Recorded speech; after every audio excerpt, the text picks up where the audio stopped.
كيفكن؟ أنا جوال. I'm a Theta Healing Practitioner and Instructor. بعمل كمان meditations. وهيك اليوم قررت إنه أعمل أول فيديو لليوتيوب. لكم الحقيقة إنه أنا عم بعمل شوية ستريس لأنه منه سهل الواحد يحكي مع حاله على الكاميرا. بس صار لي أسبوع عم هيك أطبخ الفكرة براسي، ووعدت حالي إنه رح أعملها اليوم. رح أعملها هلأ. عم بعملها. الفكرة من وراء هذا الشيء هو إنه كنت دايما أنا أحس حالي لحالي بهالدنيا، كنت دايما أحس حالي إنه بلكي أنا فيني شيء غلط، كنت دايما أحس حالي إنه يمكن أنا الوحيدة بهالدنيا هالقد حساسة، هالقد عندي مشاكل نفسية، هالقد أنا يمكن I'm a failure، ما بنفع بهالدنيا، إنه بعد ما تجوزت ورح يصير عمري 40 سنة وكل هالقصص. فقلت ليه ما أنا بعمل فيديو وببلش يوتيوب شانل وبقول للعالم يلي كانوا مثلي يلي بعدهم مثلي انه هيدا الشيء كتير طبيعي وانتم منكن لحالكم. لانه انا at some point كنت حابه حدا يقول لي انه جوال انت منك لحالك، كل العالم تقطع بهذا الشيء، بس يمكن ما حدا بيحكي هذا الشيء. فتقلكن انا مين بكون وانا كيف توصلت لهون اليوم. من انا وصغيره بيقولوا لي اهلي انه انا مني كتير ذكيه، انه خيي اذكى مني او اشطر مني، خيي بيقرا انا ما بقرا، ما بحب القرايه. شو كمان كانوا يقولوا عني؟ انه انا بالمدرسه كانوا الاساتذه يقولوا عني انه جي لا تيت دون لير، يعني دائما ما بركز بالصف، بضلني عم بحلم، يعني بضلني هيك عم فكر بقصص تانية بدل ما اكون عم ركز بالصف. في هلا حدا عم يقطع من حدي ففي شويه تربك. المهم عكبر صرت كمان اسمع انه انا ام تو سنسيتيف، كتير حساسة. وحتى بالشغل لما بلشت اشتغل كنت حس انه بالشرك اللي كنت اشتغل فيها في كتير كومبيتيشن، العالم دايما بتطعن بعضها بالظهر وهيك، وحس حالي انه طب ليش هالقد، يعني شو فيها هالدنيا هالقد نكون نحن انه بدنا نشتغل احسن من غيرنا وبدنا نبين انه نحن اشطر من غيرنا وبدنا نجيب الاكسبكتيشنز السيلز اكسبكتيشنز والى اخره. لحديت ما برابع شركة أنا بغيرها بلش أسأل حالي أسئلة كتير كبيرة كتير عميقة ما بحياتي سألتها، إنه أنا ليه هون؟ ليه أنا هون بهالدنيا؟ ليه أنا خلقت هون؟ ليه أنا خلقت رحت على المدرسة، بدي أرجع أروح على الجامعة، أرجع أروح أتجوز، أرجع أروح أشتغل، أرجع أجيب أولاد؟ إنه ليه في هيدول القصص يلي كلنا لازم نعملها؟ يعني شو هو هالهدف الحياة؟ يعني ما عم بفهم. وكنت انا ضد هذا الشيء، انه ليه كلنا هيك، انه مش معقول تكون هيك الدنيا بس يعني روتينيه لإلي براسي، انه اكيد في قصص اعمق من هيك نعرفها بهالدنيا. هون كنت بلشت شوي شوي فيني اقول هلا، بما انه هلا صرت اوعى وسميها انه كانه ديبرشن، بس ما بوقتها ما كنت سميها ديبرشن لو ما كنت عارفه انه هذا نوع من الديبرشن. فصرت اعمل بانيك اتاكس وانكزايتي، وتركت وقتها الشغل وطلبت من اهلي يجوا يعيشوا معي بدبي. كنت وقتها عايشه بدبي ولحالي، هن كانوا بابو ظبي. عاشوا معي شي مدة شهر، بس انا ما كنت عم بقدر اتقدم. واذ بعدين بيقوم بيتوفى جوز عمتي، فبيضطروا اهلي يسافروا على لبنان كرمال الدفن وهيك، وبيتركولي الكلب، نحن عنا كلب بيتركوه معي. فوقتها تركوه معي حسيت انا بالمسؤوليه انه انا لازم اهتم بالكلب، يعني ما مين بده ينزله مين بده يمشيه. انا كنت كتير بمحل كتير مضيقه وكتير يعني خلص عم بفرط يعني من جميع النواحي، وبطل بهيك بنظري الحياه بطل لها معنى يعني. وكل ما اطلع بحالي يصير خاف انه يي شو هيدا طلعت لي، يعني يصير كتير anxious. مثل ما قلت لحديت ما فلوا اهلي وانا اضطريت انه شد حالي كرمال كلبنا. اجت على بالي ثتا هيلينج بوقتها، لانه ما كنت كتير امن بالدكاتره انه يلا روح اخذ ادويه وهيك. فقمت رحت جربت اول سيشن، وانا ورايحه بتذكر كنت عم اقول انه ما بدي اروح انه انشر غسيلاتي لعندها، يعني انه ما بدي حدا يعرف شو بني، يعني كانه كنت دارسه كل الموضوع قبل ما اروح لعندها. ولما وصلت وبلشنا السيشن صارت تسألني أسئلة، ورحنا رجعنا على الماضي. سألتني إنه إمتى أول مرة هيك بحس. كان بوقت السيشن عن إنه الثقة، إنه ليه عندي trust issues. رجعنا على ميموري أنا وصغيرة، وفجأة أنا عم خبرها الميموري صرت أبكي كتير. فأنا تفاجأت إنه ليه عم ببكي، على أساس جاي لعندها كتير قوية وعارف شو بدي أحكي، وما رح أقول شي كتير عويص وانشر شو بيقولوا غسيلاتي عندها. صرت أبكي كتير وانقذت إنه خملت هيدا الشي كتير بسيط صاير معي. طلع لا، هيدا الشي كتير عويص وهيدا الشي تروماتيك عند الطفل، وأنا ماني عارفة إنه it was that traumatic لإلي.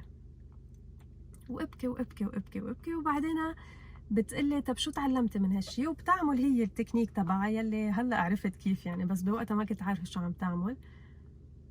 ورجعت قالت لي انه رجعي هلا بالميموري من بعد ما عملت اللي عملته وشوفي هلا شو صار. فرجعت انا بالميموري عم بتطلع هيك انه اوه واو، انه كنت من دقيقه عم ببكي كتير، وهلا فجاه صرت انه كل شيء بابلي وكل شيء حلو، وما فرقت معي يلي صار وقتها كنت صغيره. يعني هي ذاتها الميموري بطلت كتير فارقه معي.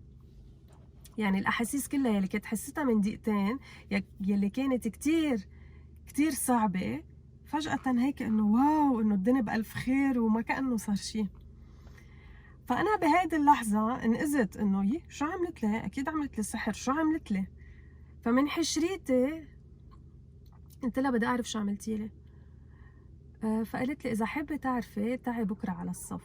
فأنا تفاجأت انه واو، انه بكرة في صف وفيني أتعلم كل التكنيك اللي هي عملت لي إياه، انه هذا الشيء انه رح يفيدني كتير.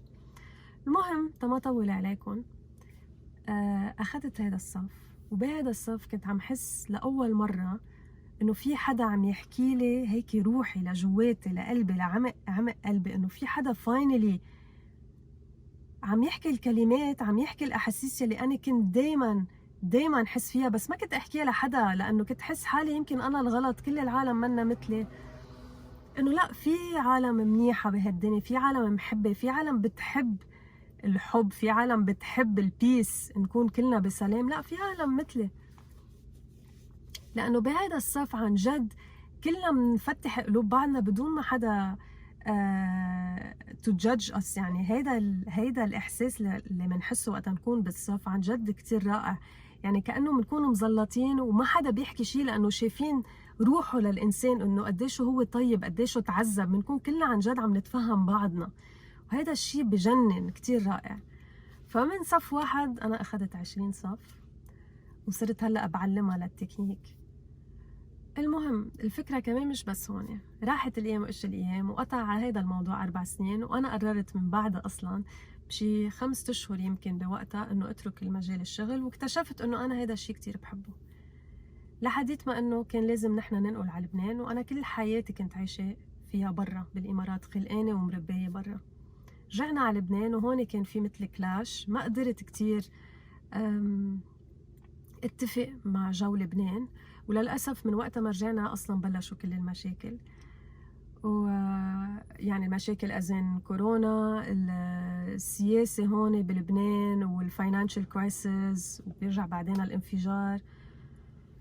وقصة الانفجار، من بعد ما صار الانفجار أنا هيك كأنه نفرت، وصرت بدي ارجع على الامارات، على الامان، يعني على بيتنا، على هذا الاحساس الامان، لانه عن جد وقت الواحد يفقد هذا الامان عن جد بيفقد كل شيء. رحت لهونيك، وكنت عم حاول انه باللي انا عم بعمله انه اقدر امن حالي وعيش من وراها. ومنا سهله لانه انا شركتي لحالي، يعني عندي شركه يو ار ماستر بيس، انا اسستها لحالي. وتكون صريحة معكم، مش انه بعمل الملايين، لانه هيدي المهنة انه منا كتير سهلة، لانه ما فينا اجبر العالم تعوا لازم تاخدوا هيلينج سيشنز، لا، لازم انه هن يجوا امتى ما بحسوا هن they are ready، هن بيجوا لعندي. so I had to go to Dubai. وكان كتير حلو الاحساس، بس جواتي كان في حزن كتير كتير كتير كبير، وما كنت اعرف شو هو. والحمد لله مشى حالي بدبي. بس كان في شيء جواتي انه دائما يقول لي انه بروح على دبي بشتغل، بس بدي ارجع على لبنان هيك وقت الطقس يكون حلو بالصيفيه وهيك. لحديت ما انا عملت بيرن اوت من بعد شي 7 اشهر، لانه كان ستريس علي كتير كبير. كان بدي ادفع اوتيل، كان بدي ادفع اكلاتي، المنام يعني اللي هو الاوتيل، وان توب بدي انه يصير معي مصاري اكثر تقدر امن حالي. واكيد بتعرفوا انه دبي يعني منا رخيصه كبلد، يعني بلد كتير غالي.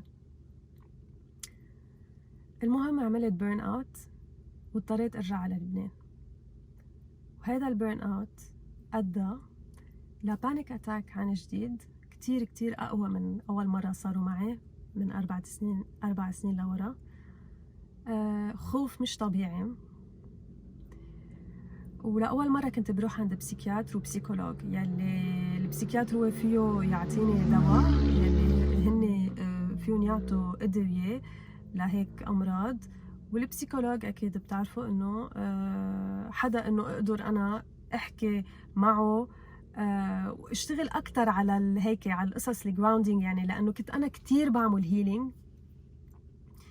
فخلتني هذا الهيلينج يصير كتير أنا يعني مثل كأنه كتير بفكر بقصص كتير حلوة. يعني كل الشاكراز اللي فوق يعني صاروا كتير كتير كتير منفتحين مفتوحين، بس الشاكراز اللي تحت يعني بطلت كتير فكر بالمادة، بطلت كتير فكر إنه شو لازم أنا أعمل على هالدنيا. صرت كتير يعني اللهوية مثل ما بقولوا، يعني بصير بدي أقعد لحالي، بصير بدي أعمل ميديتيشن، بصير بدي أصلي، بصير بدي أعمل هيلينج سيشنز.